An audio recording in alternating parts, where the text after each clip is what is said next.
नमस्कार व्यूअर्स, मैं हूं अमीश देवगन और आप देख रहे हैं देश का नंबर 1 प्राइम टाइम कार्यक्रम आर पार। 2024 का काउंटडाउन शुरू हो चुका है। भारतीय राजनीति के लिहाज से यह साल बेहद इंपॉर्टेंट साल था और अनोखा भी रहा। मोदी को हराने के लिए समूचा विपक्ष एकत्रित हो गया, यानी एकजुट हो गया, लेकिन नरेंद्र मोदी को टस से मस नहीं कर पाया। हालांकि बीजेपी को कुछ सीटों का लोकसभा चुनाव में नुकसान जरूर हुआ। इस उपलब्धि से गदगद विपक्ष और खासतौर पर कांग्रेस और राहुल गांधी अभी ठीक से जश्न भी नहीं मना पाए थे कि कुछ महीनों में उन्हें हरियाणा और महाराष्ट्र में 2 बड़े भूकंप के झटके लग गए और इसके बाद इंडिया अलायंस में बड़ा घमासान खड़ा हो गया है। कांग्रेस सारे सहयोगी दलों के निशाने पर आ गई है। दिल्ली में भी आम आदमी पार्टी और कांग्रेस नाम ले लेकर एक दूसरे को कोसने में लगे हैं और आम आदमी पार्टी तो कांग्रेस को इंडिया अलायंस से बाहर ही करवाना चाहती है। सवाल यह है कि 2025 में देश की सियासत यानी राजनीति यानी पॉलिटिक्स किस करवट जाएगी, किस दिशा में आगे बढ़ेगी। और सवाल यह भी है कि क्या इंडिया गठबंधन अपने आखिरी दिन गिन रहा है। 2025 में कांग्रेस का भविष्य क्या होगा और देश में सियासी हवा का रुख किस और होगा। आज इस खास पेशकश में इन तमाम बड़े मुद्दों पर होगी देश की सबसे बड़ी पॉलिटिकल बहस और सबसे सार्थक चर्चा। सियासत 2025 यानी सियासत 2025 में बात करेंगे कि नए साल का पॉलिटिकल एजेंडा क्या है।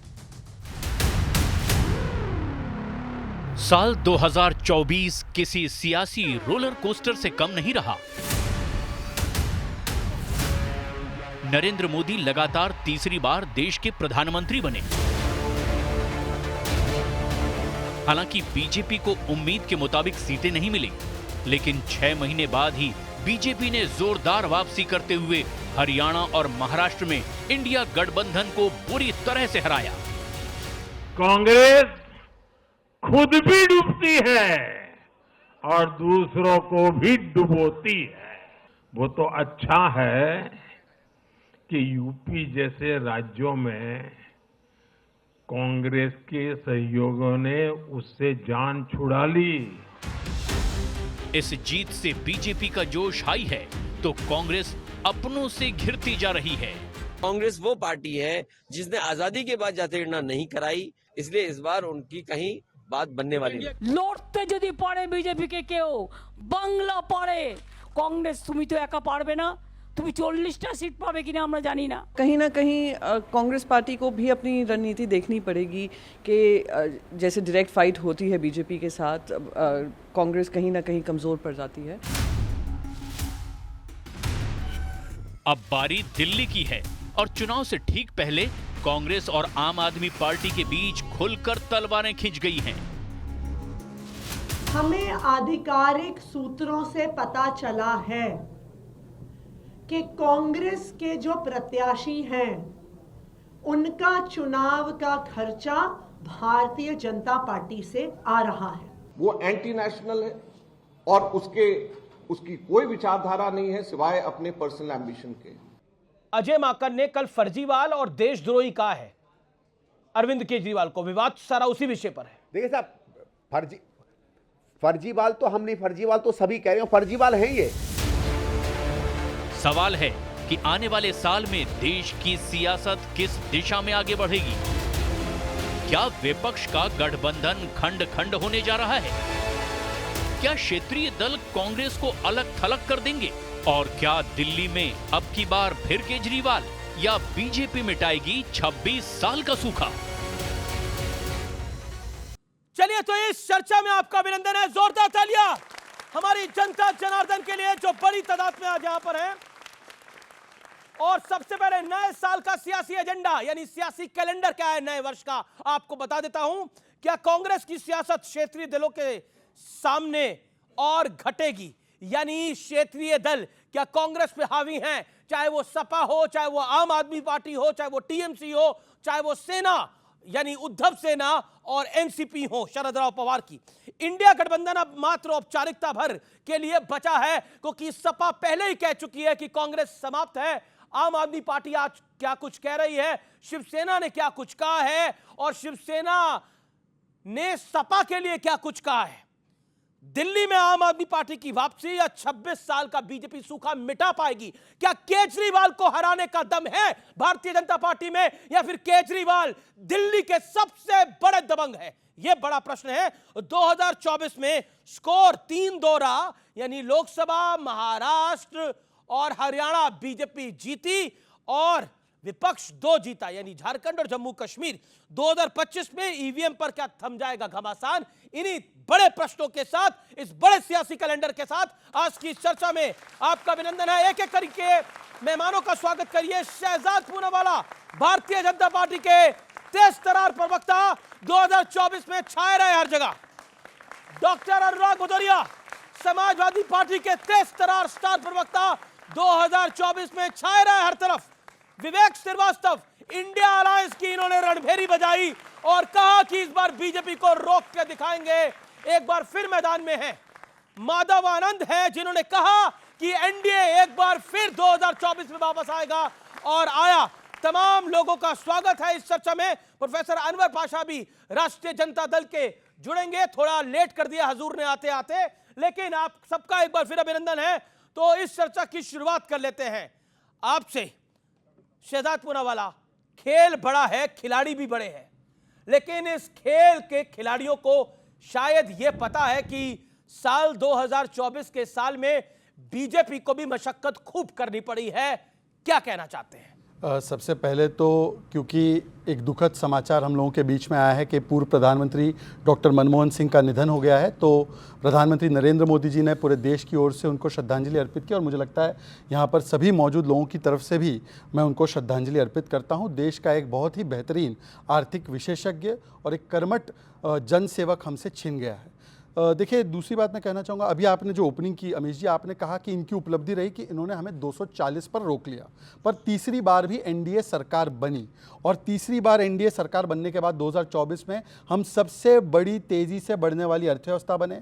हम दूसरे नंबर पे आए मोबाइल मैन्युफैक्चरिंग में, हम तीसरे नंबर पे आए स्टार्टअप इकोसिस्टम में, चौथे नंबर पे आए स्टॉक मार्केट में, पाँचवें नंबर पे आए जीडीपी से और छठे नंबर पे आए स्पेस प्रोग्राम में। पर इनकी उपलब्धि क्या है कि मोदी को रोको, मोदी को रोको। चलो, मोदी को रोकने के लिए इन लोगों ने निकाह तो कर लिया, पर मैं इनसे सिर्फ पूछना चाहता हूँ, अब देखिए कांग्रेस की स्थिति क्या हो चुकी है।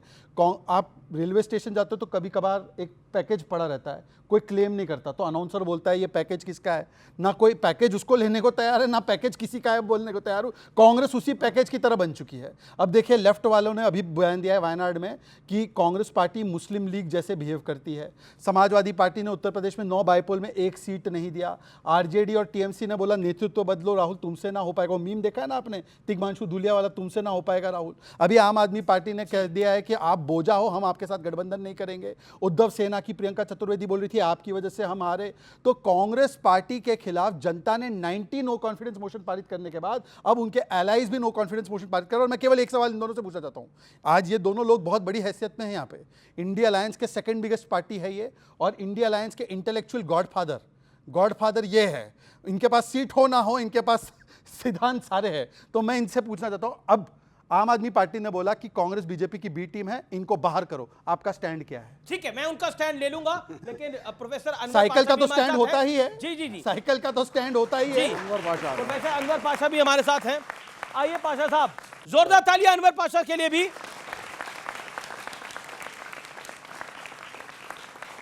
जी, अभी आपने सुना शहजाद पूनावाला ने क्या बोला। क्या आपको लगता है अनुराग भदौरिया, खेल बिगड़ रहा है या कोई खेल बिगाड़ रहा है?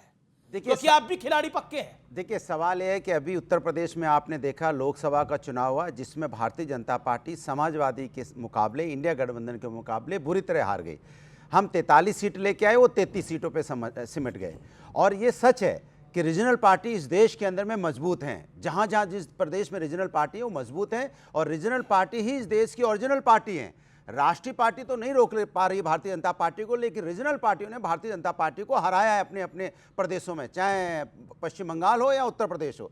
सवाल यह है कि लगातार ये भारतीय जनता पार्टी हार रही है, उसके बाद भी, और 2025 में साफ भी हो जाएगी, ये भी हम बता दें। अभी हमने उनको हाफ किया है ना उत्तर प्रदेश के अंदर में, और देश में 240 पे आए हैं, अभी बैसाखी पे हैं, और बैसाखी भी कहां से ली है? वो भी इंडिया गठबंधन की बैसाखी ली है। पीडीपी के साथ है और नीतीश जी के साथ है, जो इंडिया गठबंधन के साथी थे, उन्हीं के साथ बैसाखी में टिके। टीडीपी और टीडीपी कब उनके साथ से, और नीतीश जी किधर इधर चले आए और पता नहीं कब वो पैदल हो क्या नीतीश जी? नहीं, नीतीश जी आ सकते हैं कैलेंडर के साथ साथ नीतीश जी भी बदल सकते आ हैं। सकते हैं भाई। 23 में कहीं और, 24 में कहीं और, 25 में फिर वही। नीतीश जी अन्याय को बहुत ज्यादा बर्दाश्त नहीं कर पाते। क्यों बीपी बढ़ा रहे हैं शहजाद पूनावाला का? बीपी बढ़े या शुगर बढ़े, लेकिन देश का बीपी ठीक होना चाहिए, देश के लोगों का शुगर ठीक होना चाहिए, देश के बच्चों को उनका अधिकार मिलना चाहिए, उनके महिलाओं को और वहां के छात्रों को। ये अधिकार जो बीजेपी छीन रही है, उन्हें वंचित कर रही है, हमें धर्म के राजनीति में फंसा के, ये नहीं होना चाहिए। विवेक ये बात बोली, एक लॉजिकल बात बोली कि रीजनल पार्टी रोक पाती है,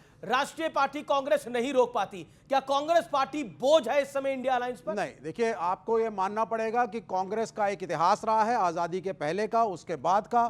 इतने सारे प्राइम मिनिस्टर्स दिए हैं, 2 प्राइम मिनिस्टर मिसेस गांधी और राजीव गांधी शहीद हुए हैं इस देश के लिए, तो इस तरह से कांग्रेस को नकारना ठीक नहीं है। आज भी करीब 100 सीटें कांग्रेस के पास हैं इंटेलेक्चुअली। किसके सहारे पर है? नहीं, 100 सीटें तो अपनी लाए हैं, हर राज्य में कांग्रेस का प्रेजेंस है। सपा के सहारे पर यूपी में जीते। मैं ये नहीं कह रहा, हर स्टेट का अपना एक सुपरस्टार जरूर है। बंगाल में तृणमूल कांग्रेस है, यहां पे अरविंद केजरीवाल है, मैं अभी आपसे बात कर रहा था। समाजवादी पार्टी ने लीड किया, लेकिन कांग्रेस ने रिस्पेक्ट दी है। कांग्रेस ने अखिलेश जी को रिस्पेक्ट दी, फोन पे बात हुई, कहा 9 की 9 सीटें सपा के सिंबल पे लड़ने के लिए हम तैयार हैं। उसी प्रकार से रिस्पेक्ट दी। हाँ, मतलब उनको कौन सी पार्टी बुलाया?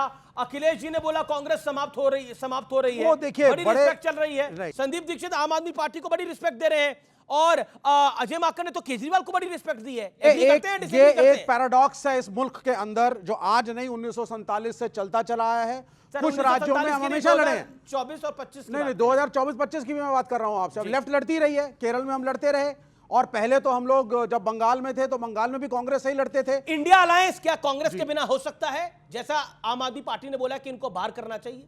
देखिए, एक कंसेप्ट था पहले, आप बहुत वरिष्ठ पत्रकार हैं और आपको नॉलेज है, तीसरे मोर्चे का एक कंसेप्ट कि नॉन बीजेपी नॉन कांग्रेस एक फ्रंट बनाने की हमेशा मुहिम उस मुल्क में रखी गई कि भाई हम दोनों तरफ नहीं रहेंगे। लेकिन आज की स्थिति में बिना कांग्रेस के बीजेपी को चैलेंज नहीं कर सकते। इंडिया अलायंस के अंदर कांग्रेस का एक महत्व जरूर है, नंबर ऑफ सीट्स भी हैं, तो हर राज्य में प्रेजेंस भी है। शिवसेना क्यों बाहर करना चाहती है कांग्रेस? कोई नहीं बाहर करना चाहता है। ये खुल्लम खुल्ला बोला है, वो ऋषि कपूर साहब का गाना है, खुल्लम खुल्ला प्यार करेंगे हम दोनों। भाई, यहाँ पर कहा जा रहा है कि खुल्लम खुल्ला कांग्रेस को बाहर करेंगे हम सब मिलकर। फरवरी तक इंतजार कर लीजिए, फरवरी तक इंतजार कर लीजिए। आम आदमी पार्टी और कांग्रेस फिर इकट्ठे डुएट सॉन्ग गा रहे होंगे। अच्छा, ठीक है। एक चीज याद रखना, 2025 में भारतीय जनता पार्टी साफ है, ये आप मान के चलिए। क्योंकि देखिए, भारतीय उसका रीजन क्या है, उसका रीजन क्या है, उसका रीजन है कि भारतीय जनता पार्टी के लोग ना तो बाबा साहब का सम्मान कर पा रहे हैं 2024 में, आपने देखा जाते जाते, ना ही वो देश की जनता का सम्मान कर पा रहे हैं। देश की जनता को सिर्फ उन्होंने उलझा रखा है। ये देश अनेकता में एकता वाला देश है। ये अनेकता शब्द हटा के सिर्फ एक रखना चाहते हैं। क्या इस देश में एक झंडा चलेगा? क्या इस देश में चलेगा तो तिरंगा चलेगा, सिर्फ यहाँ तिरंगा चलेगा और कोई झंडा नहीं चलेगा। तिरंगा चलेगा, तिरंगा, और भारत माता की जय होगी, हिंदुस्तान की जय होगी, किसी पार्टी की जय नहीं होगी, सिर्फ भारत माता की जय होगी इस देश के अंदर में। अच्छा, कांग्रेस की जय करें, उसकी पराजय करें। मैं कह रहा हूँ भारत हम एक है, भारत नहीं, इंडिया गठबंधन एक है, इंडिया गठबंधन एक है, कांग्रेस एक है, इंडिया गठबंधन एक है। अखिलेश जी ने क्यों बोला कांग्रेस समाप्त है? इंडिया गठबंधन, अखिलेश जी ने क्यों बोला कांग्रेस समाप्त है? मैं आपको एक चीज बोल दूं, एक तय मानिए, इंडिया गठबंधन में बहुत मजबूत नेता हैं, अपनी बात रखने में सक्षम है। इनके यहाँ मजबूत नेता हैं जो अपनी बात नहीं रख पाते हैं। ओके, मैं माधव आनंद आपके पास आऊंगा। आप तो जेपी नड्डा की जो घर मीटिंग हुई उसमें भी मौजूद थे। ओके, इन्होंने कहा फरवरी में ड्यूएट सॉन्ग गाएंगे। मैं तो बता रहा हूँ कि अभी गाना गा रहे हैं, पंजाब में गा रहे हैं हम आपके है कौन, और दिल्ली में गा रहे थे हम साथ साथ है, अब हो गया अकेले हम अकेले तुम, और फिर बोलेंगे कभी अलविदा ना कहना। आप सुन लीजिए 10 सेकंड और। अमीश जी, आपने इतना लंबा दोनों को दिया। अमीश जी 10 सेकंड और। देखिए, इन्होंने सही कहा, इन्होंने कहा पैराडॉक्स है। पैराडॉक्स नहीं है भाई साहब, इसको बोलते हैं म्यूचुअल कन्वीनियंस है। मतलब केरल में कुश्ती करेंगे, जमाते इस्लामी से गठबंधन है कांग्रेस का, ये पिनराई विजयन ने कहा, इनके सीनियर मोस्ट नेता ने, और दिल्ली में आके दोस्ती करेंगे सेकुलरिज्म बचाने के लिए। इसको बोलते हैं no mission only commission, only division, only confusion, only obsession with Modi ji. और इनको आखिरी बात इन्होंने बोला एक झंडा होगा। मैंने आपके पीछे विवेक अपनी टर्न पे अभी अनुराग जी ने बोलते बोलते, क्योंकि इनकी गाड़ी इतनी तेज चलती है तो कभी कभी कहा इधर उधर, अरे तो एक झंडा ही रहेगा। ऐसा सुनिए, नहीं आप तो भगवा की भी आप तो सोचते हो कि भगवा झंडा पूरे देश में लहराएगा, देश में तिरंगा लहराएगा, ये आप लोग तिरंगा लहराएगा। गलत बोले, मैंने आपके बीच में नहीं बोला। तो आप उसको तोड़ो मत। अनुराग जी, एक झंडा लाने की प्रक्रिया कब हुई? जब 370 को कब्र में दफनाकर देश में जम्मू कश्मीर से कन्याकुमारी तक एक तिरंगा लहराया। कांग्रेस और एनसी ने कहा कि वहां पर दूसरा संविधान होना चाहिए। अब बताइए स्टैंड आपका कि एक निशान या दो निशान होना चाहिए, एक संविधान या दो संविधान? अरे रेजोल्यूशन जी एनसी ने रेजोल्यूशन लाया कि नहीं लाया? 370 को वापस लाने का रेजोल्यूशन लाया एनसी ने।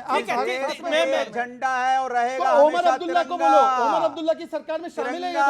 आप मानते हैं इस बात को? तिरंगा, ओमर अब्दुल्ला की बात को मानते कि नहीं मानते? तिरंगा नहीं, बिल्कुल तिरंगा है, तिरंगा था। नो भगवान, एक सेकंड, ये तिरंगा। अनुराग शांत, अनुराग दोनों शांत। विवेक जी आपको शांत होना पड़ेगा, शांत होना पड़ेगा। देखिए, तिरंगा था, तिरंगा है और तिरंगा ही रहेगा, इसमें कोई दो राय नहीं है। लेकिन जो बार बार कहा जाता है भगवा तिरंगा, उस तिरंगे में भगवा भी आता है, उस तिरंगे में भगवा भी आता है। उसी संविधान में राजा राम आते हैं और उसी संविधान में गौतम बुद्ध भी आते हैं। तो मेरा पॉइंट ये है कि जी ना 10 सेकंड, सिर्फ 10 सेकंड, सॉरी माफी चाहता हूं। जम्मू कश्मीर के ओमर अब्दुल्ला जिसकी सरकार को सपोर्ट कर रहे हैं, वो कह रहे हैं कि जम्मू कश्मीर का अलग झंडा हो। अब स्टैंड लीजिए कि ओनली तिरंगा या जम्मू कश्मीर का झंडा, बोलिए। क्या स्टैंड था? विवेक संविधान, एक विधान। ओके, विवेक 20 सेकंड। 2025 की जो राजनीति आने जा रही है, 2024 में आपने बहुत सही कहा कि इनको बड़ी मशक्कत करनी पड़ी। 400 पार का नारा लगा रहे थे, 240 पे माइनॉरिटी में आए। और आपको भी यार एक बात बताइए विवेक जी, देखिए अब तो 24 का चुनाव खत्म मैं 25 बता देता हूं। 24 में सारे चुनाव खत्म हो गए, 2024 का साल भी खत्म हो गया। एक बात बताइए, मतलब आप पूरे इंडिया अलायंस की सीटें अगर मिला ले तब भी भारतीय जनता पार्टी के बराबर नहीं है, और आप भंगड़ा ऐसे डाल रहे हैं कि जैसे पता नहीं आप 500 में से 400 सीटें आप लेकर आ रहे हैं। मतलब कुछ तो सोचिए। आप सुनिए, मैं पहली बार देख रहा हूं, मुझे 23 साल हो गए पत्रकारिता करते करते, एक पॉलिटिकल गठबंधन चुनाव हार गया, एक पॉलिटिकल पार्टी चुनाव हार गई, लेकिन वो गाने ऐसे गा रहे हैं कि जैसे वो चुनाव जीत गए हैं, वो भंगड़ा ऐसे डाल रहे हैं जैसे चुनाव वो जीत चुके हैं 2024 का। और यही हुआ हरियाणा के अंदर। आप जलेबी बना रहे थे, जलेबी इन्होंने खाई। महाराष्ट्र के अंदर आप लड्डू और मोदक बना रहे थे, लेकिन इन्होंने खाए, एनडीए ने खाए। यानी आपको समझना होगा, ये मोदी और अमित शाह और एनडीए गठबंधन आसानी से हारने वाला गठबंधन नहीं है। लाइटर नोट में इनको दूसरे की जलेबी और लड्डू खाने का बड़ा शौक है। हम दूसरों की नहीं खाते, सुन लीजिए, हम बना के खाते हैं। ओके 2025 के अंदर इंडिया अलायंस कई आंदोलन करेगा। सबसे पहले सेंटर पॉइंट पे रखेंगे हम लोग अंबेडकर जी को, जिनका अपमान किया, क्योंकि हमारा यह मानना है कि संघ की पॉलिसीज ब्राह्मणिकल सुप्रीमेसी की हैं। अंबेडकर को नहीं एक्नॉलेज करते अंदर से, यह एक बड़ा आंदोलन होगा, इसके लिए हम तैयार हैं। दूसरा आंदोलन, दूसरा तो सबसे बड़ा आंदोलन जो मल्लिकार्जुन खड़गे जी ने कहा, जिसके लिए तैयारी चल रही है, वो ईवीएम्स को लेकर के सड़कों पे आंदोलन हम करेंगे। हम इस बात को नहीं मानते हैं कि ईवीएम हैक नहीं हो सकता। हमने कहा या तो पैसा खर्चो और वीवीपैट लाओ हर वोट के लिए जो ईवीएम पे पड़ रहा है, वरना बैलेट पे जाओ। नहीं करोगे, इंडिया अलायंस उतरेगा। देखिए, जो 24 में रोना गाना था वो 25 में भी जारी रहेगा। कुल मिलाकर ये है लबो लबा पूरी कहानी का। और मैं आपसे ये प्रश्न पूछ रहा हूं, देखिए सब चीजों का एस्टिमेशन लगाना आसान है, चुनाव कौन जीत रहा है कौन हार रहा है, लेकिन नीतीश बाबू को समझना थोड़ा मुश्किल है। 23 में वो कहीं और थे, 24 में कहीं और आए, 25 में कहानी कहीं और ना चली जाए। तो क्या कुछ गारंटी है इसकी, या हमारे सामान की कोई गारंटी नहीं है? अमित देवगन जी, जो आज का मुद्दा है बहुत ही महत्वपूर्ण टॉपिक आपने रखा है। क्या हमने खोया क्या पाया? तो जो खोया और पाने के हम लोगों ने क्या क्या, हमारी इकोनॉमी कहाँ पहुँची, शहजाद भाई ने पूरा किया उस बात को, मैं उसको बढ़ाने चाहता हूँ। और मैं उस पर भी आता हूँ, नीतीश जी पे भी आता हूँ। जहाँ तक कांग्रेस की आपने बात की, नीतीश जी में आने में वक्त लगा रहे हैं। नहीं, जहाँ तक आपने कांग्रेस की बात की, कांग्रेस तो डूबती नाव है। जब विपक्षी पार्टियां उनकी सवारी नहीं करना चाह रही है तो भारतवर्ष की जनता क्या सवारी करेगी? तो डूबती हुई नाव पे कोई सवारी नहीं करना चाह रहा। और कांग्रेस की दशा ऐसी क्यों हुई? आपने देखा होगा संसद के शीतकालीन सत्र में क्या हुआ। लगभग संसद की 1 मिनट की कार्यवाही में 2.5 लाख रुपए खर्चे होते हैं। लगभग इसका कैलकुलेट किया जाए तो 1 घंटे में लगभग 1 करोड़ रुपया खर्चा होता है। लेकिन संसद का शीतकालीन सत्र कैसा रहा? और बाबा साहब भीमराव अंबेडकर के नाम पे जिस तरह विपक्षी पार्टियों ने हंगामा करने का काम किया, हम लोगों ने सदन में देखा कि तख्तियां लहराया जाता था, कागज फाड़ के फेंक दिए जाते थे, बिल की प्रतियां सभापति के ऊपर फेंक दिया जाता था, तमाम चीजें देखे। लेकिन इस बार तो हद हो गई जब महिला सांसदों के साथ कांग्रेस के माननीयों ने धक्का मुक्की करने का काम किया। कई सांसदों को चोट लगी, किसी को घुटने में चोट लगी, किसी के सर फट गए और उसको नौटंकी करार दिया गया। नमित देवगन जी, उसको नौटंकी करार दिया गया। जिस बाबा साहब अंबेडकर के नाम पे सारी घटना घटित हुई, आज बाबा साहब की आत्मा भी उसको देखकर क्या सोच रही होगी? एक तथ्य नहीं है आपके पास, जाना चाहती है। एक तथ्य आपके पास नहीं है। मैं माननीय गृह मंत्री जी को धन्यवाद देना चाहता हूं। पहली बार बोल रहे हैं गृह मंत्री जी को धन्यवाद देना चाहता हूं कि जिस तरह सदन के पटल पे उन्होंने कांग्रेस का पोल खोलने का काम किया, कि कांग्रेस ने किस तरह बाबा साहब अंबेडकर को अपमानित करने का काम किया, किस तरह संविधान को बदलने का काम किया। मैं आदरणीय नीतीश जी पर आप कुछ नहीं बोल रहे, आपकी खामोशी बहुत कुछ कह रही है। जहां तक आपने कही हम लोग के एनडीए, मेरा एनडीए, हम लोग का एनडीए अलायंस पूरी तरह इंटैक्ट है। नीतीश चाचा हमारे साथ हैं, खुद ही प्रोटेस्ट करते हैं, आगे भी रहेंगे। ये खुद ही हम आपको बताना चाहता हूं प्रोटेस्ट करते हैं, कहीं दो मत वाली बात नहीं है। आदरणीय प्रधानमंत्री जी के नेतृत्व में पूरा एनडीए गठबंधन एकजुट है और एनडीए का कुनबा और बढ़ेगा। एनडीए का कुनबा और बढ़ेगा और इंडिया अलायंस के कई ऐसे साथी होंगे जो एनडीए से जुड़ने की कोशिश कर रहे हैं। अच्छा, ये बड़ी बात बोल रहे हैं। अच्छा, एक बात बताइए, क्या आपको लगता है कि कांग्रेस की सवारी कठिन है साल 2025 के अंदर? क्योंकि जो हरियाणा में उनके साथ हुआ, जो उनके साथ खास तौर पर हमने महाराष्ट्र में होते हुए देखा, बिहार में आपको भी बड़ी मुश्किल होगी 25 के अंदर, क्योंकि चुनाव है। अमीश जी, मैं अपनी बात एक शेर से शुरू करूं। बिल्कुल बिल्कुल, बोलिए। क्योंकि जिस तरह की बातें आ रही हैं भारतीय जनता पार्टी की तरफ से, उनके अलायंस की तरफ से, उसी संदर्भ में मेरा एक शेर है। जी जी जी। मैं सच कहूंगा मगर फिर भी हार जाऊंगा, वो झूठ बोलेगा और लाजवाब कर देगा। ये स्थिति है आज इस देश की। 24 जो था 2024 वो ट्रेलर था, और उस ट्रेलर में आपने देखा, जिसको आप कह रहे हैं ना कि भारतीय जनता पार्टी की जीत हो गई और इंडिया गठबंधन की हार हो गई, बिल्कुल उसके विपरीत है। ये सोचने का फर्क है। अच्छा, 24 हमारा था, इंडिया गठबंधन का साल था 24, और उस ट्रेलर में हमने ये दिखा दिया कि भारतीय जनता पार्टी जो 400 का नारा देकर उड़ रही थी आसमान में, हमने उनको ग्राउंड पर ला दिया, हमने उनको जमीन पर। और आपने कहा 24 जीत हमारी थी, हमने संविधान को बचा लिया। तो आप चाहते हैं संविधान की जीत थी 24, ईश्वर से 2024 का इलेक्शन संविधान की जीत का इलेक्शन था। आपने बोला कि 24 का जैसा 24 आपके लिए बहुत अच्छा साल था, तो आप अपने खुदा से, ईश्वर से यही कामना करते हैं कि जैसा आपका 24 रहा वैसे ही 25 रहे? उससे आगे जाएंगे।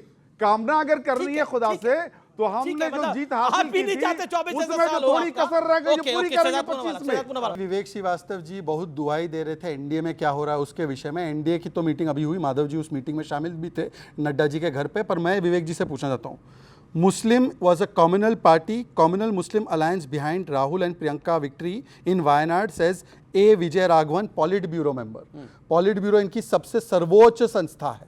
ये तो पॉलिट ब्यूरो को सब चीज़ के ऊपर मानते, संविधान के ऊपर भी मानते हैं। तो अब इनसे पूछिए कि पॉलिट ब्यूरो के मेंबर ने जो बोला है सही बोला है, गलत बोला है? दूसरी बात, इन्होंने अभी कहा कि ये संविधान की लड़ाई है। पाशा जी, एक बार बताइए, यूनिफॉर्म सिविल कोड के पक्ष में है? आम्बेडकर जी तो यूनिफॉर्म सिविल कोड चाहते थे, यूसीसी की वो परिकल्पना करते थे, और बोले जामिया और एमयू में एससी आरक्षण होना चाहिए।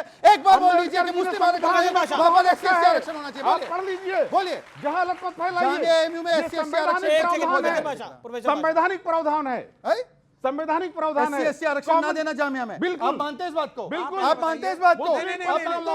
बताइए, कुछ भी बोलना है, बाकी सारी कहानियां बात पार्टी कुछ भी बोली जा रही है। संविधान में, संविधान में प्रावधान है मुस्लिम पर्सनल लॉ का। ये गलत है क्या? एक सेकंड, संविधान में प्रावधान है, मुस्लिम आरक्षण का प्रावधान है। समय मुस्लिम आरक्षण का प्रावधान है, दिखा दीजिए। अगर ये गलत था, मुस्लिम आरक्षण का गलत था, तो प्रावधान क्यों रखा गया?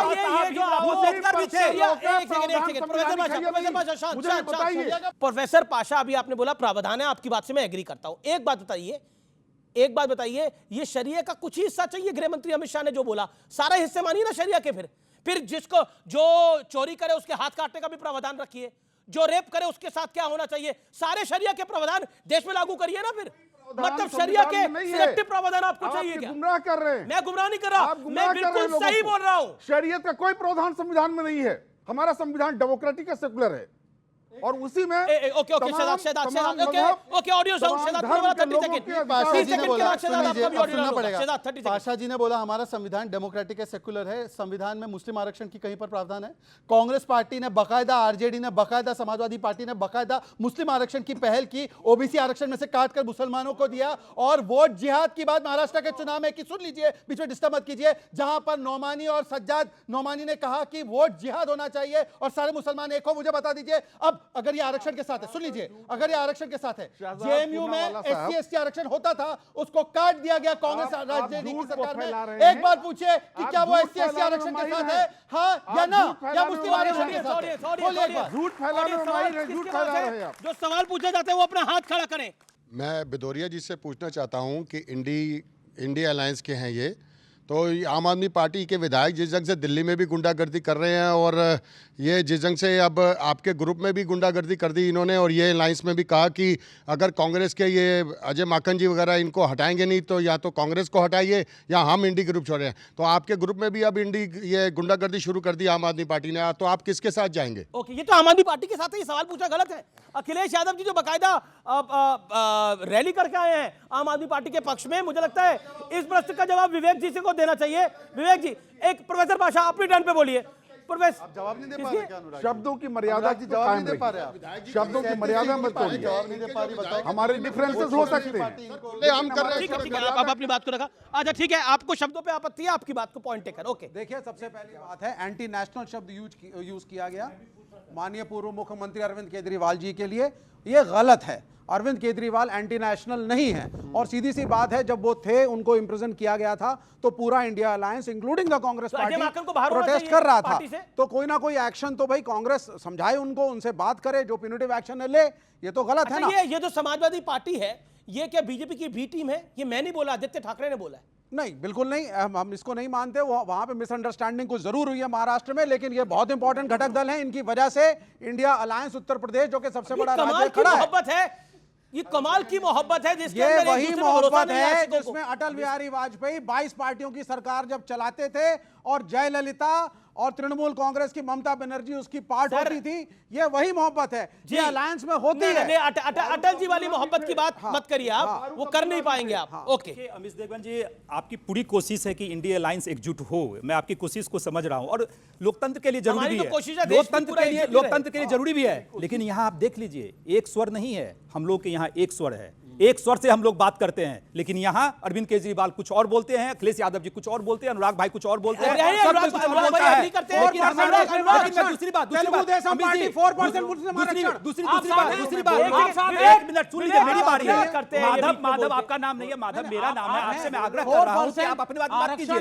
जहां तक धर्म के आधार पर आरक्षण की बात है, जहां तक धर्म के आधार पर आरक्षण की बात है, आदरणीय गृह मंत्री जी ने सदन के पटल पे कहा कि धर्म के आधार पर आरक्षण नहीं होना चाहिए। बाबा साहब अंबेडकर ने भी इस चीज की पुष्टि की कि धर्म के आधार पर आरक्षण नहीं होना चाहिए। तो ये लोग तुष्टिकरण के राजनीति करते हैं, तुष्टिकरण कैपिटल है ये लोग। यही स्थिति है कि लोग आज मेरा निवेदन है, ये देखिए, एक तरह से 2025 के आते हुए 2025 की चर्चा है। मैं रुक करता हूं अनुराग भदौरिया का। अनुराग भदौरिया, पॉइंट बहुत डायरेक्ट है। आपके नेता राहुल गांधी हैं, आप मानते हैं इस बात को, क्योंकि आपकी आवाज एक है इंडिया अलायंस के साथ। आपके नेता राहुल गांधी हैं। देखिए, पहले मैं अपनी बात कह दूं, बहुत नहीं, पहले मेरे सवाल का जवाब बात तो जरूरी बात बना। ये झूठ सच बोल के चले जाए, ताली पिटवा लें, आप लोग समझ में नहीं आ रहा है। ये वही पार्टी है जिसने पीडीपी के साथ गठबंधन करके सरकार बनाई थी कश्मीर में, 3 साल सरकार रही है।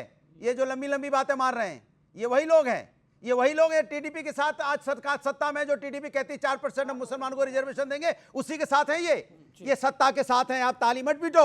ये सत्ता पाने के लिए कुछ भी करने को तैयार हैं। जिसको करप्ट बोलते हैं, जब इनको सत्ता बनानी होती है उसको पार्टी में ले आते हैं। चक्की पीसी को जिसको बोलते हैं उसको यहां मंत्री बना देते हैं। इनको जब सत्ता चाहिए होती है किसी चीज से समझौता कर लेते हैं। आज बांग्लादेश में हिंदुओं पर अत्याचार हो रहा है, ये नहीं बोल रहे हैं। ये नहीं बोल रहे हैं, ये क्यों नहीं बोल रहे? बांग्लादेश में हिंदुओं पर अत्याचार हो रहा है, हम कहते हैं आप आगे बढ़ो, हम आपके साथ खड़े हैं, ये क्यों नहीं आगे बढ़ते? सवाल है कि हमारे देश में ये सिर्फ हमें हमारे इंडिया गठबंधन की बात करके ताली पिटवा के देश के अंदर में ये नहीं, देश को किस कगार पर खड़ा कर दिया। 80 करोड़ लोग लाइन में लगे हैं 5 किलो चावल 5 किलो आटा में, जिनको अपने पैरों पे खड़ा होना चाहिए था, जिनको सम्मान और स्वाभिमान से नौकरी करके अपनी रोजगार पाना चाहिए था, उसको उन्होंने लाइन में लगा दिया। आप किस पे ताली पीटते हैं? आप ताली अपनी किस्मत पे पीट रहे हैं, मुझे लगता है। आप सोच समझ के ताली पीटिए, क्योंकि ये आपके साथ भावनाओं से खेल रहे हैं। आप भावनाओं में मत बहिए, भावनाओं में बह रहे हैं आप लोग। जनता जनार्दन को आप डांट रहे हैं, जनता उनको आप हड़का रहे हैं, उनको आप बोल रहे हैं कि तुम मत। एक सेकंड बताओ, राहुल गांधी आपके नेता है, इंडिया अलायंस के राहुल गांधी आपके नेता है? मैंने प्रश्न जो पूछा उसका जवाब मेरे नेता श्री अखिलेश यादव जी, बहुत बढ़िया, यही है एकजुटता। Okay, A for apple, B for ball, C for cat. आइए बढ़ते हैं आगे, सवाल पूछिए, आपका क्या है सर? ये कांग्रेस सबसे बड़ी पार्टी है और उस पार्टी ने कहा कि आप पार्टी जो है ये देशद्रोही पार्टी है। क्या आप पार्टी को इतने बड़े अलायंस में रखना जरूरी है? क्या जरूरी है? ये एक पॉइंट आया है, ठीक है। एक सेकंड, इसका जवाब विवेक जी 20 सेकंड में दीजिए कि आम आदमी पार्टी को रखना जरूरी है? बिल्कुल जरूरी है। वो घटक दल है आम आदमी इंडिया अलायंस का, आगे भी रहेगा। और अरविंद केजरीवाल को एंटी नेशनल कहा गया, ये सही नहीं है, जरूरी है, और ये कांग्रेस की ऑफिशियल लाइन भी नहीं है। एक सवाल क्या है? 2025 में प्रियंका गांधी के सांसद बनने से कांग्रेस को कुछ फायदा होगा? कांग्रेस को कुछ फायदा होगा या प्रियंका गांधी वाड्रा पर? ये मैं शहजाद पूनावाला से जवाब ले लेता हूं, उनसे बेहतर कौन होगा जवाब देने के लिए। 2025 में अब पहले भैया थे, अब दीदी भी है, यानी डबल अटैक होगा भारतीय जनता पार्टी पर। नहीं देखिए, ऐसा है, वैसे भी बंटी और बबली की जोड़ी साथ में ही चलती है। देखिए एक सेकंड, मैंने अरे मैंने क्या बोला? एक सेकंड, मैंने किसी का नाम लिया, मैंने किसी का नाम लिया, मैंने किसी का नाम लिया, मैंने किसी का नाम लिया, मैंने किसी का नाम लिया क्या? ठीक है विवेक, समझाने तो दो, मुझे तो समझाने दो। अच्छा चलिए चलिए चलिए, ठीक है ठीक है ठीक है,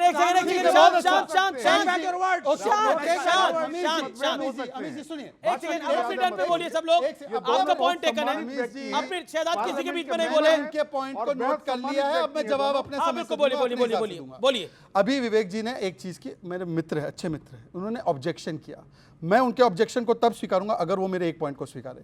बोलिए कि वायनाड से जो कैंडिडेट जीता वो इंडिया अलायंस का कैंडिडेट था, प्रियंका वाड्रा इंडिया अलायंस की थी। खुद ने लेफ्ट का कैंडिडेट प्रियंका के सामने रखा और अब यहां पर आकर मुझे समझा रहे। बताइए क्या कंफ्यूजन है? अब सुनिए, मैंने पूरी बात नहीं करी थी। अभी यहाँ पे गुफ्तगू चल रही थी कि फलाने ने फलाने को करप्ट बोला, फिर पार्टी में ले लिया। सुनिए, मुलायम सिंह यादव ने चोरी कर रखी है, मायावती ने चोरी कर रखी है, सबने चोरी कर रखी है। और अगर ये पार्टियां जन लोकपाल बिल पास कर देंगे तो ये सारे, ये आपको कल तक भ्रष्टाचारी कह रहे थे, आपसे साथ ले लिया। अब तीसरी बात, पूरी बात सुनना थी। अभी आंबेडकर जी की भी बड़ी प्रशंसा कर रहे थे, करनी चाहिए। पता है क्यों? क्योंकि इनके नेता आजम खान ने बोला प्रतिमा के बारे में आंबेडकर जी की कि ये प्रतिमा जो उंगली दिखाते हुए वो कहती है ये जमीन भी मेरी है और आगे हाथ वाला प्लॉट भी मेरा है। और इन्होंने छत्रपति शाहू महाराज के नाम के जो डिस्ट्रिक्ट है उसको चेंज किया, इन्होंने मेडिकल कॉलेज के नाम आंबेडकर जी के नाम पर चेंज किया। ये आंबेडकर जी के प्रति कमिटमेंट है। सुनिए, एक सेकंड, अनुराग भदौरिया आपकी बारी है। अनुराग, सीधा पॉइंट है कि अरविंद केजरीवाल तो स्वर्गीय मुलायम सिंह यादव को, क्योंकि मैं मुलायम सिंह यादव का, मेरा लाइफ का जो तीसरा या चौथा इंटरव्यू था वो मुलायम सिंह यादव जी का ही था, तो मैं पूछ रहा हूं कि उनको करप्ट कहते थे अरविंद केजरीवाल, आज उन्हीं के लिए क्या मजबूरी है कि आपको उनका सहारा लेना पड़ रहा है? देखिए, आपको ऐसा लग रहा है कि समाजवादी पार्टी को किसी का सहारे की जरूरत है उत्तर प्रदेश में? समाजवादी पार्टी अपने दम पे खड़ी है और सबको पता है कि अपने दम पे कांग्रेस तो कहती है कि राहुल जी की वजह से मेरी बात सुन लीजिए, मेरी बात सुन लीजिए। वो कौन क्या कहता है वो सबको पता है।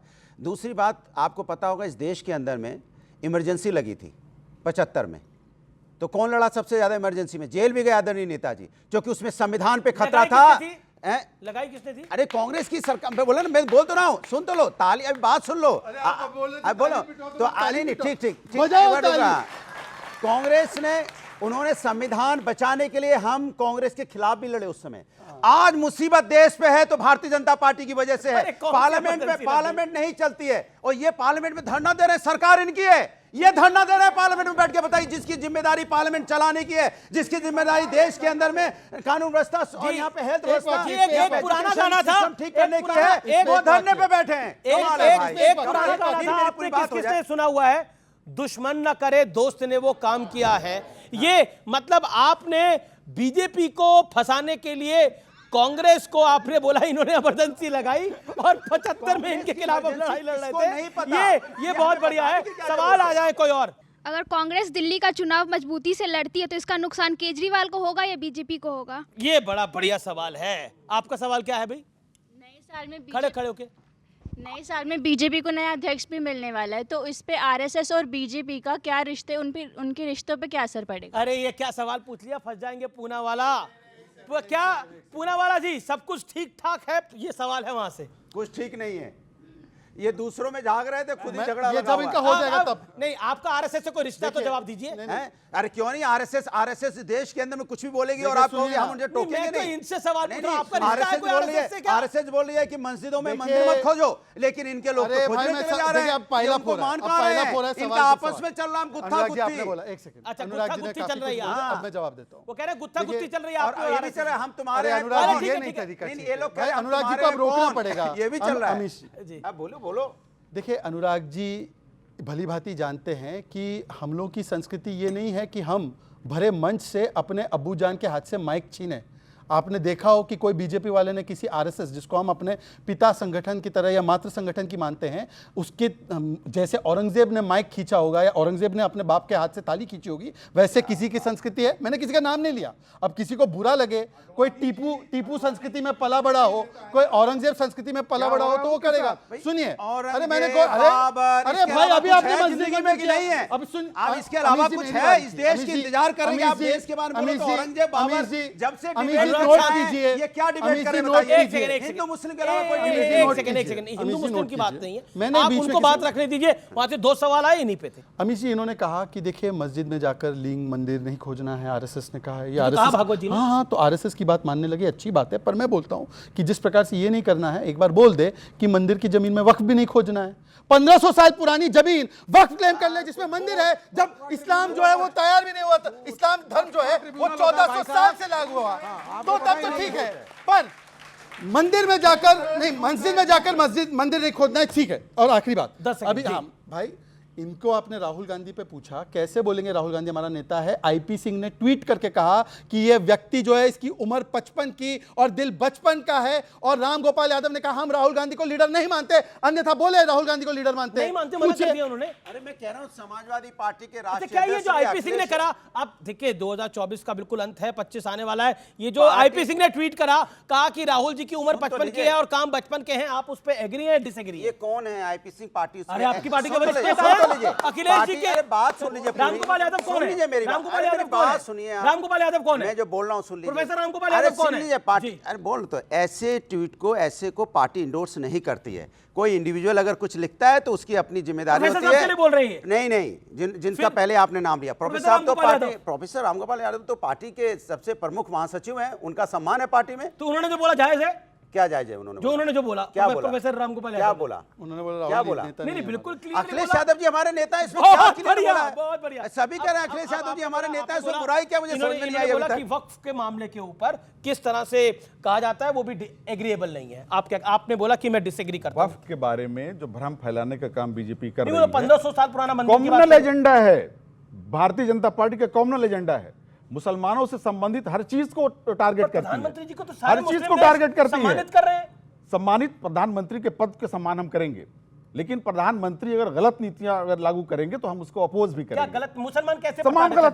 प्रधानमंत्री कहते हैं इनको कपड़े से पहचानो, ये मंगलसूत्र छीन लेगा, ये भैंस चुरा के ले जाएगा। ये प्रधानमंत्री की भाषा है।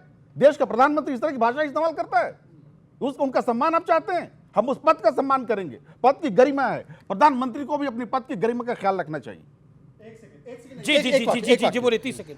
क्योंकि आज पूर्व प्रधानमंत्री डॉक्टर मनमोहन सिंह हमारे बीच में नहीं रहे, आपको इन्होंने कहा कि ये भाषा है, ये उद्धव ठाकरे का मैं बयान बता रहा हूं। उन्होंने उद्धव ठाकरे ने प्रधानमंत्री मनमोहन सिंह को HIJRA बोला। मैं बुरा नहीं बोल रहा हूं क्योंकि ये मर्यादा होती शो की। HIJRA, आप समझ गए क्या बोला? अब मैं इनसे पूछना चाहता हूं, ये उद्धव सेना के साथ है, उद्धव सेना से मिलते जुलते, बोलिए उद्धव सेना को निकालो। मनमोहन सिंह जी को ना केवल राहुल गांधी ने उनका ऑर्डिनेंस फाड़ा, उनकी लास्ट जो मीटिंग थी उस पे नहीं गए, लेफ्ट ने तो समर्थन खींच लिया था यूपीए 1 से, तो ये भी कुछ ज्यादा ना बोले।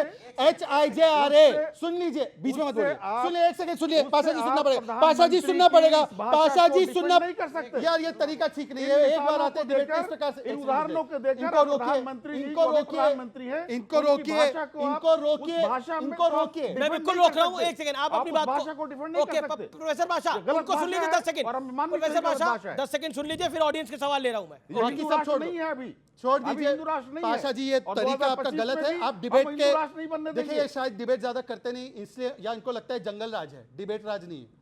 सुन लीजिए, राज तो पूरे देश को बना रखा है अमीश जी प्लीज कैन आई पूरे कंप्लीट, देश को बना रखा है, मिस्टर पाशा शांत, पूरे देश को बना रखा है। ओके मिस्टर पाशा, करके बात करेंगे तो जवाब मैं ही दूंगा ना। अरे कौन आपको एड्रेस कर रहा है? 4 सीट आती नहीं है, एड्रेस कर रहा है, एड्रेस कर रहा है। कौन है बिहार में? आप नंबर 1 पार्टी नहीं है, चलिए छोड़िए, आपको कौन एड्रेस कर रहा है? अरे एलजेपी की इनकी से ज्यादा सीटें, 84 में 2 सीटें आई थी भारतीय जनता पार्टी के, याद है कि नहीं याद है आपको? अनुराग जी इतना प्लीज, बड़ा मैंने आपके घमंड है, पीछे नहीं इतना बोला। बड़ा घमंड, इतने इस तरह की बात करेंगे, अमीश जी, सीट आई है 4 सीटें, आपकी 2 सीटें थी देश के अंदर में। ओके ओके ओके हिंदुस्तान के अंदर में हम सब एक हैं, शांत हो गए पड़ेगा। एक सेकंड, आपने बोला ये है इंडिया अलायंस की एकता, ये है इंडिया अलायंस की व्यवधान एकता। करने में और व्यवधान करने की गले लग जाइए, और सपा ने पकड़ लिया, क्या तरीका है?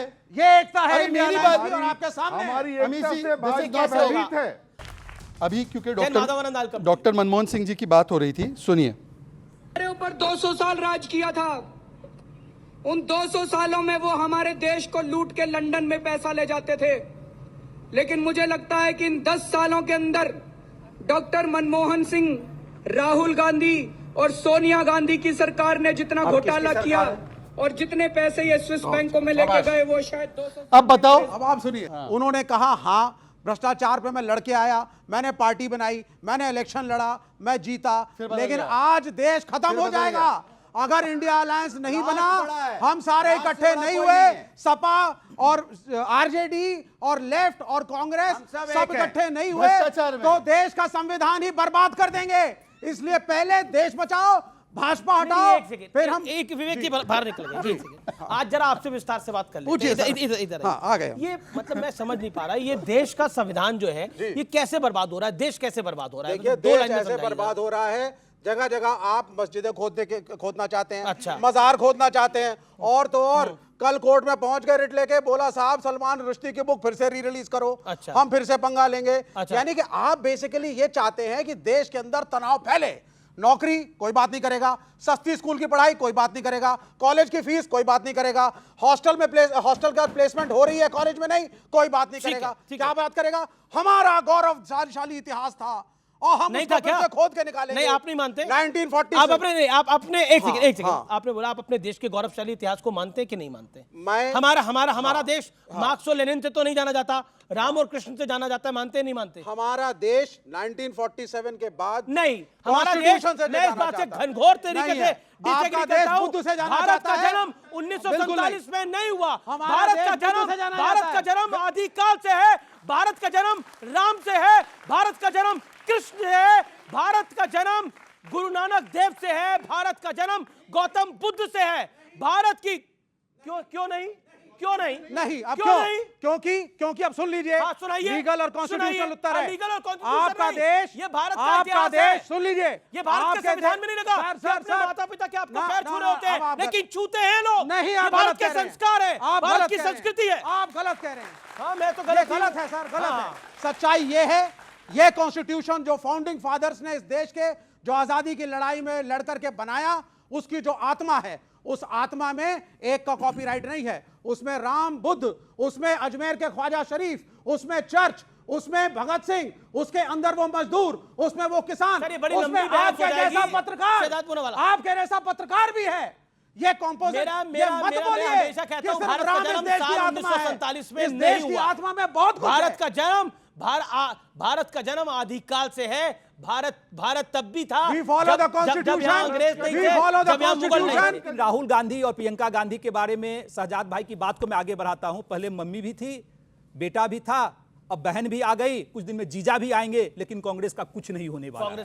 कांग्रेस का कुछ नहीं होने वाला है, क्योंकि परिवारवाद का पोषक अगर कोई पार्टी है, परिवारवाद का कोई पोषक है तो वो कांग्रेस पार्टी और उनके गठबंधन के लोग हैं। कभी नहीं होने जा रहा है। उन लोगों ने बिजनेस बना दिया, उन्होंने राजनीति को बिजनेस बना दिया। कांग्रेस राहुल गांधी और सोनिया गांधी ने कांग्रेस को एक पार्टी नहीं, एक व्यापार बना दिया। मैं एक एक नेता का नाम लूंगा, उस पर आपको अपनी राय देनी है। प्रोफेसर साहब, नरेंद्र दामोदर दास मोदी, जाहिर है कि वो प्रशंसा लायक नहीं है उनका काम। पद पर जहां है उस पद का हम सम्मान करते हैं, प्रधानमंत्री के पद पर हैं, हम उस पद का सम्मान करते हैं। उनकी पॉलिसियों को हम एक्सेप्ट नहीं करते, उनकी पॉलिसियां जन विरोधी पॉलिसियां रही। जी, 15 सेकंड में आपने एग्जैक्टली समाप्त करा। डॉक्टर अनुराग भदौरिया, अखिलेश यादव और राहुल गांधी, चूज वन। अखिलेश यादव इस देश के सबसे बड़े नेता हैं और उनके पास वो क्षमता है विकास करने की, उनको क्षमता है कमजोर लोगों को ऊपर ले जाने की। शहजाद, आपके लिए थोड़ा टफ है। आतिशी बेहतर सीएम थी है या केजरीवाल? आतिशी बिल्कुल बेहतर सीएम थी, परंतु वो अंधों में काना राजा कौन, इस प्रकार की स्थिति है। और विवेक जी, आपके लिए दिल्ली में आम आदमी पार्टी जीतेगी या कांग्रेस जीतेगी? दिल्ली में आम आदमी पार्टी जीत रही है, बड़ा साफ सा सवाल है, लेकिन कांग्रेस एक बड़ा घटक दल है इंडिया अलायंस का और रहेगा, और फरवरी के बाद दोनों हाथों में हाथ डाल के गाना जरूर गाएंगे। बिहार का बेहतर मुख्यमंत्री कौन रहा है, जीतन राम मांझी या नीतीश बाबू?